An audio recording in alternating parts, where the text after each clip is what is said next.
Greetings. Welcome to This Is My Health, the show that seeks to inform you so you can take care of your health and make reasonable choices with information.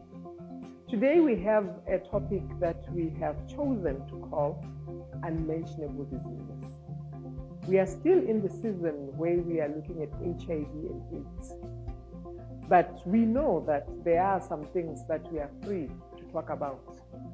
We can talk about our headache, we can talk about some pain somewhere in the body, but there are certain body parts that for whatever reason we don't want to mention.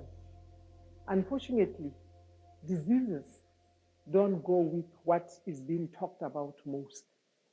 We still suffer in those body parts that we will not mention. Welcome, Dr. Matuba, today. I asked him last time that he can come and be with us. Let's see what he says about that mentionable disease. Welcome, Dr. Matuba. Thank you very much. Thank you for calling me back. Please. Thank you very much. Yeah, I like the restaurant. And today, I like that they have decided to give me some snacks here. Would you like to have some? Yes, please. I enjoy your favorite snack, protein mix, however you make it. Okay, however we make the mix. Yes, I love it so much. Now, Doc, there are some areas that are no-go areas. Which are those areas that we just don't want to talk about? Even in our homes, when somebody's suffering from those areas, we just don't talk about them. Yes, we are basically talking about the genital area, and the reproductive area. Yes. That's the part that people have a hard time talking about. People can come to me on the street and say, "Hey, doc, I have a toothache, my head is aching." But very few people can say, "Hey, doc, my urine is burning." So it's one of those things that people hardly talk about because it's situated in the private area. Okay, so there are other names that diseases in that area are also repeated for. For example, when you are talking about that my urine is burning, it can be a simple infection, but there's another connotation to why the urine is burning, which is what do people are thinking? Most of the time, people are thinking or worried about sexually transmitted disease. And because sexually transmitted diseases have historically been associated with unbecoming behavior, then there was this stigma around sexually transmitted disease to equate to promiscuity, to equate to unbecoming sexual behavior. Does a sexually transmitted disease necessarily say somebody is promiscuous? Not really. I'll take HIV, this series about HIV. HIV is an example. It was historically a sexually transmitted disease, but we see a generation of adults who have never engaged in sexual activity, but they are HIV positive from there. Yes. We also see cases where some of these sexually transmitted diseases can actually be transmitted from a mother to a child. Then there are also, although they might be rare, there are those sexually transmitted diseases that have that are very, very contagious. And misuse or improper use of the sanitary areas, toilet seats, and all those areas can actually predispose people to getting some of these sexually transmitted. Or sharing, washing rags and the like. So why is it important to talk about the sexually transmitted diseases then? Well, primarily, it is important to talk about sexually transmitted diseases because people have sex. And because people have sex, then sexually transmitted diseases are always going to be an issue part of life, that we live with on a day-to-day basis. The other problem or the other issue that makes sexually transmitted diseases something that's worth talking about is because they are what we call, for a large majority of them, asymptomatic. That is to say, someone can have the infection and they do not show. And because they do not show, they go on to pass it on to other people. Or if they don't pass it to other people, they have consequences later on in life because of this infection that was there and not showing.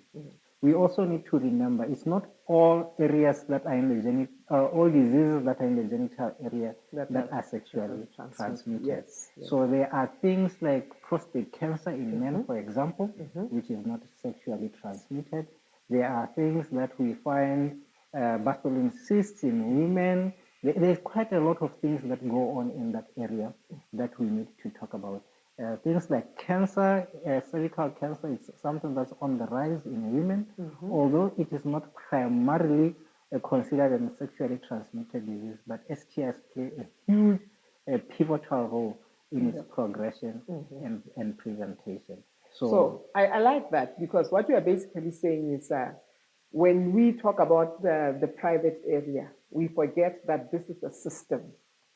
And we need to be talking about the whole reproductive health area. Because as you have said, you made me think about other parts that are inside, the ovaries and other places also. And something that's very topical to us women, menstrual health. There are a lot of people who suffer a lot of discomfort and pain and the like during menstruation because they have complications from the reproductive system.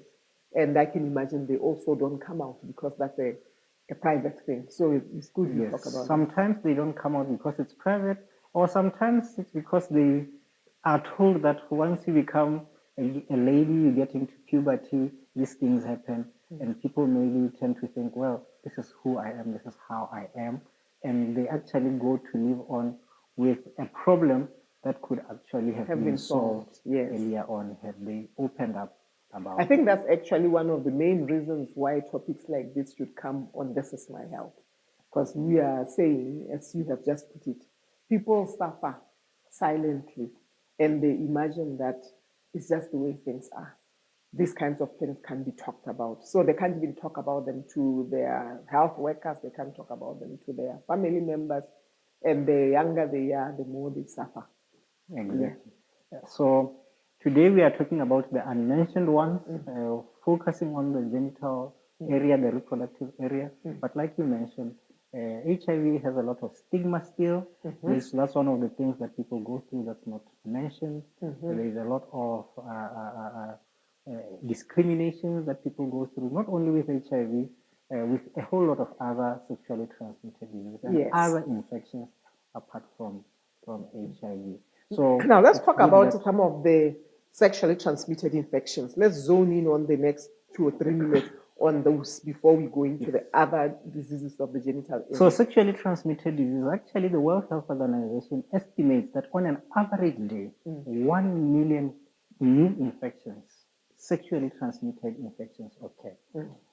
This means, or it translates to about 374 million STIs a year from 4 main causes. In this case, we are excluding HIV. We are looking at gonorrhea, we are looking at syphilis, we are looking at chlamydia, we are looking at trichomonas. So all these things are just these 4, 374 million infections in 1 year. So this is a rampant problem. It's not something that affects the neighbor on the other side or someone who we don't know. So this is worldwide. It's worldwide. Irrespective of race, education, social status. It cuts across the spectrum. You probably might have heard that there are what we call communicable diseases or infectious diseases. There was a time they were called diseases of poverty. And then there were diseases of affluence. We see that nowadays we no longer have that divide, those kinds of things, where certain things belong to a certain group of people. This is across the divide, across races, across populations, across continents, across even social strata. Now let's talk, because we've picked these big 4, let's talk a little bit about each one of them. Out of these 4, which is most common? All right. So when you look at these 4, it's usually chlamydia and gonorrhea go hand in hand. Most of the time, we actually don't go down to, when we make a diagnosis, to say, I'm picking out this or that one, because it becomes very costly in most of our settings. That's why I want us to talk about explaining them because they're big words. Yes. Yes. So when it comes to which one of these four, the actual diagnosis might not actually be taken out one by one. Okay. What we tend to do is we group them. We have the sexually transmitted diseases that present with a discharge, and sexually transmitted diseases that present with sores. And that's how we generally tend to group them. Yes. So when we come to those that present with a discharge, this is where your gonorrhea and chlamydia and trichomatitis also tend to present. And then when you come to those that form with a sore, the most common ones will be your syphilis, but there are others like big words now. Listen, I like lymphogranuloma inguinale. Very big words, unfortunately. But basically, it says there are sores around the inguinal area or the genital area because of the sexually transmitted infection. Do they all itch?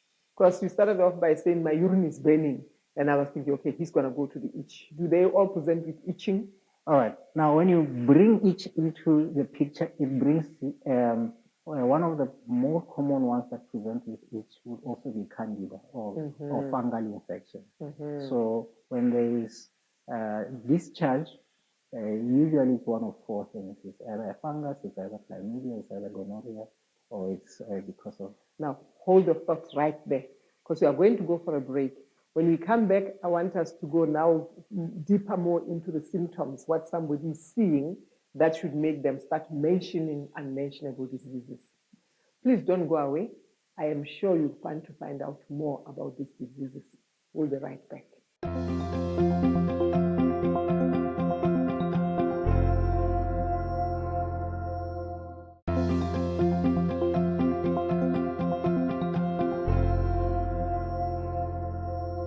Welcome back. If you're only joining us now, you're watching This Is My Health. And in this episode, we are talking unmentionable diseases. Diseases that are in those body parts where for some reason or other, you don't believe they should be talked about. And you've come to understand that primarily there are diseases that affect the private area. Because these are called private parts, then whatever goes on in there is very private, unfortunately leaving many people suffering because it's so private that they won't even tell somebody who could help them. In the studio, I'm with Dr. Matuba, helping me to unpack this topic. Welcome back, Doc. Thank you. Thank you. When we left, we had just started the area of the symptoms, what the person actually sees. And you had taught us a lot of big words, part of which I'm sure many people have already forgotten, but we are trying to simplify them to say you have got the groupings, that you can group them with those that have got discharges. And I brought in the question of itching. So we were saying that when we look at the discharge, it could be because of a fungal infection and gonorrhea, chlamydia, and like we are mentioning the different infections. Now, the groupings are around discharge. If you have a discharge, whether from the male part or from the female part, it's something to look out for. Itching, when we find itching, it could be just an irritation, maybe a new deodorant or whatever else that someone might have used, and then it causes irritation. But it's likely also to be a fungal infection, and we need to be on the outlook for that. We also have people who will present with burning urine.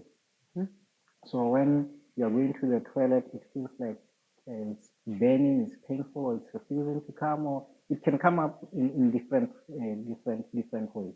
So if you have a problem with your urine, although this could either be a urinary tract infection or a sexually transmitted infection, but it is saying to you that something is not right in your system. So if the urine is burning, or the urine is having a problem coming out, or it's smelling very bad, smelling very bad, then you are like, okay, there could be a problem in the genital or urinary area. So it's something to be on the outlook on the outlook for. We also mentioned there could be source. What is very, very outstanding about sores, particularly with syphilis, is that they are painless. You just see a sore that's there, but it doesn't seem to be causing any pain. And many people tend to ignore it because it doesn't cause pain, it doesn't seem to and it's so private. And it's in their private parts. No one sees it, no one will know about it. And then people don't go. But others can form blisters, like herpes simplex, where we see blisters, or sometimes it's warts that develop in the area, which is common with human papilloma virus. Yes. So those are some of the things that we see that say to us there is a problem down there that we need to pay attention to. One of the things I always ask when someone comes with a problem down there is, have you had sex in the recent past before the symptoms started? Most of the time, people don't associate that time when they had sex, unprotected sex, with the symptoms. And they say, oh, they started about this time around. Oh, and that's actually around about the time. Because in women, sex can actually predispose to even just urinary tract infection, because the urethra in women, the part where the urine passes is very short. So urine sex, it can actually predispose to a urinary tract infection, which is not a sexually transmitted disease, but because of the act, they tend to possibly also present with that. So those are some of the things. When symptoms occur down there, don't just say no one will know about it. Go out there, go to your doctor, and you can actually be given help. And the good thing with some of the treatments that are there is that before you get on the treatment, when we are still on the symptom, can you talk about pain? Is it possible that somebody cannot be having the itching, the discharge, and the like, and just have pain? Yes. Now, with pain, there is what we call, for women, there is a condition we call pelvic inflammatory disease or pelvic inflammatory disorder.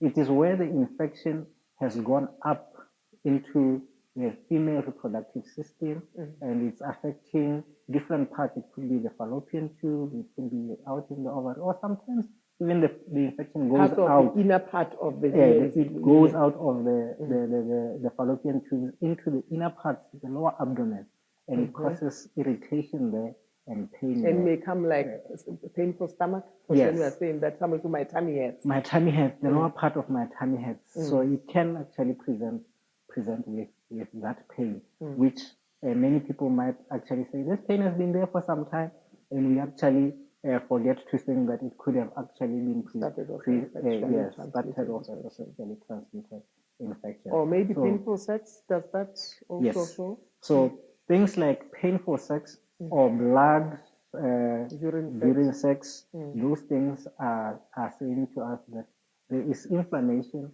or there's something in the tract, the female tract or the reproductive tract, that is inflamed or that is hurt, and it is presenting with pain. So pain anywhere in the genital area is something that we need to be on the outlook. Earlier on, I mentioned that the urine could be burning, or it could be off, smelling in an abnormal way. For men, we also need to, this one is not a sexually transmitted disease, but we also need to look out for when the stream of the urine is no longer as strong as it used to be, or when it keeps on dribbling and it doesn't stop dribbling, or where you have a hard time trying to pass the urine, you know it's there, but it's refusing to come out, or blood in the urine. All these things are saying, let us be on the outlook. There could be a problem with the prostate. It's one of those things we don't talk about.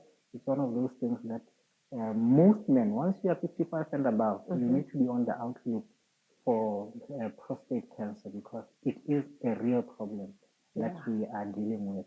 And because we tend to say, well, I'm growing, I'm aging, it's okay, I used to be an agile young man, my stream used to be strong, maybe it's just old age. Let's not conclude that it's old age before we make sure that everything in our system is okay. And for women, we also see other problems, like your period used to come on a regular time, Now it has changed. Either it's too much, or it's too less, or it takes long before it comes again. It's too painful. All these things could be saying to us that there's a problem. Either it's fibroids, or either there's something that's going on And there. sometimes cancer again. And sometimes cancer. And sometimes if you have discharge, we talked about discharge earlier on, where we were referring to the whitish discharge, normal discharge, but there could be brownish discharge or yellowy discharge or all sorts of discharge that is abnormal. We need to be able to say, I need to get myself. I'm glad that you talked about also the women on that, because wouldn't it also be a concern if a woman who has reached past the age of menstruation now finds herself also starting to have menstruation again? Yes. What do you think about that? Definitely. Once menstruation comes, it is saying to us that the body has closed the factory. We should no longer be experiencing this monthly cycles of our period. And then when we start getting them again, it is saying to us there is a problem. The problem could be the cervix. We see the discharge and we assume it's a period, whereas it's actually coming from the cervix. Or the problem could actually be the womb itself is having a problem, whether it's a fibroid, whether it's a growth, or whatever mass that is going on there. Or there could be a tumor or a growth in the ovaries that is now messing up the hormonal system and the hormonal balance. So a lot of cancer in women presents that way. It can present with bleeding or what we think is a period outside of the time that somebody expected to be having periods on that. Yes. Now, like we said earlier on, we are talking about STIs, and we said all these things, including the cancers, including whether it's prostate or cervical for men, including the inflammatory disease, the pain that's always there. All these things, something can be done. Yes. Something can be done. And let us not be shy. As doctors, when we ask about your sexual history, it's not to judge you. It's so that we can be able to help you. So, and the sooner somebody comes in, the better. Yes. If you come later, the earlier we find it, the better it is. Let's take sexually transmitted infections as an example. If they are not treated, they can cause inflammation in the fallopian tubes, and this can actually prevent the egg from passing. So they can block the tubes. They can actually block the tubes, and that leads to infertility. Or sometimes, even if it's not infertility, it doesn't allow the embryo after fertilization to go inside the womb where it's supposed to be, and that can lead to ectopic pregnancies. Ectopic pregnancy, that is pregnancy outside the womb, right? Ectopic or in our circles, when you see ECT, it means outside of. So outside of the womb. Yes. So and that child will not survive. That child, in fact, not only might actually not survive, but actually might put the mother in great danger. So last words, can you imagine the time has already gone? Unfortunately, we always have such short time to meet, and these are unmentionables, and therefore there's so much to talk about them. Yes. What will be your parting shot? My parting words to all of us is that there is opportunity for help. There was a woman in the Bible who had an issue of blood 40 years. I want to believe that in all that time, she probably thought that it's something, it will go away. Then she later on said, well, it's not going away. Let me go try this and try that. And they found help in Jesus. We might not be Jesus, but there is help. There's something we can offer from a healthcare point of view. When things are going amiss down there, let us come as early as possible so that we can find help. Okay. Thank you very much, Dr. Matuba. It's always a pleasure to have you around, and we learn so much from you. It's a pity that we are always having got to chase time, but I'm hoping that with the little that you have shared, somebody's going to find help. There you have it. Now you have heard mention of unmentionable diseases. The question that has always intrigued me is, why are we so ready to talk about everything in any part of the body and not the one part that so many people seem to be thinking the most about? I'm saying so many people seem to be thinking the most about because of the rate of teenage pregnancy that we see going out there. Much as we are encouraging our young people to stay out of sexual relations before they're married, we find so many children born out of wedlock. Therefore, that tells us that the so-called private parts are possibly not being treated as privately as they should. But having done that, when there are problems in those areas, then they become very private that they can't come out. You know, your body, my body, has got organs, and each organ needs equal attention. The same attention you are giving to your head, the same attention you are giving to your heart, to your lungs, any body part, when it is hurting, is the same attention that your reproductive system needs.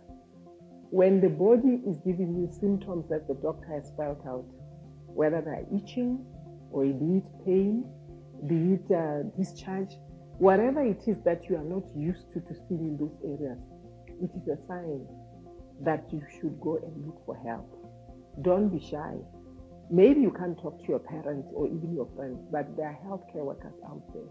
And more importantly, please don't try to start treating yourself and talking to this friend and that friend, giving you this concoction and that concoction. Sometimes that can create more problems. Sometimes delaying can make you come too late. And by the time you get help, it may be so complicated. If it's cancer, it might have already spread. Let's just be careful and look after ourselves. It is important to say, this is my health, and you get the right help for your health. Please keep watching other shows on this channel, and we hope to see you next time.